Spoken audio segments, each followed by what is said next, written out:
বিদেশি হাতে যে দায়িত্বটা দেওয়া হয়েছে এটা মোটেও ঠিক হয় নাই। এই বন্দর আমাদের বাংলাদেশের মানুষ দ্বারাই পরিচালিত হোক। আমাদের এই বন্দর আমাদের দেশের লোকজন দ্বারা পরিচালিত হোক। চট্টগ্রাম সহ দেশের বেশ কিছু বন্দরের ব্যবস্থাপনার দায়িত্ব পেতে যাচ্ছে বিদেশি প্রতিষ্ঠান। সরকারের এমন সিদ্ধান্তকে কিভাবে দেখছে সাধারণ মানুষ? কালের কণ্ঠের নিয়মিত আয়োজন জনতার কণ্ঠে আপনাদের সঙ্গে আছি আমি সাব্বির রায়হান। চলুন দেখে আসি কি ভাবছে সাধারণ মানুষ।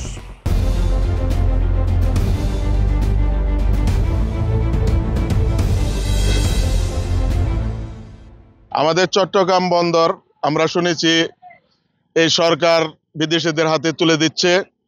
এই বিদেশিদের হাতে তুলে দেওয়াটা মোটেও ঠিক হচ্ছে না। এই বন্দর আমাদের বাংলাদেশের মানুষ দ্বারাই পরিচালিত হোক, আমাদের কর্মসংস্থান বাড়বে, সেই প্রত্যাশা আমাদের এই সরকারের উপর। আমরা ইতিপূর্বে আমাদের কর্মসংস্থান আমাদের বাংলাদেশে নেই, আমাদের বন্দর আমাদের মাঝেই থাকুক। মোনালিসা হেভি ফ্লো 15 পিস প্যাকেটের সাথে 8 পিসের একটি প্যাকেট একদম ফ্রি।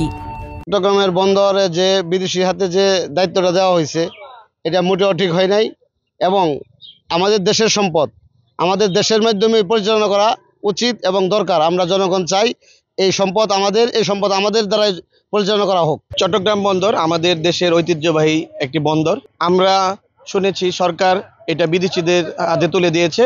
এটা কখনোই কাম্য না। আমরা চাই আমাদের এই বন্দর আমাদের দেশের লোকজন দ্বারা পরিচালিত হোক এবং আমাদের দেশের লোকজন এটার যে গুরুত্বটা বুঝবে, এটা অন্যান্য দেশের লোকজন তেমন বুঝবে না। আমরা মনে করি আমাদের এই বন্দর আমাদের দেশের লোক দ্বারাই পরিচালিত হোক।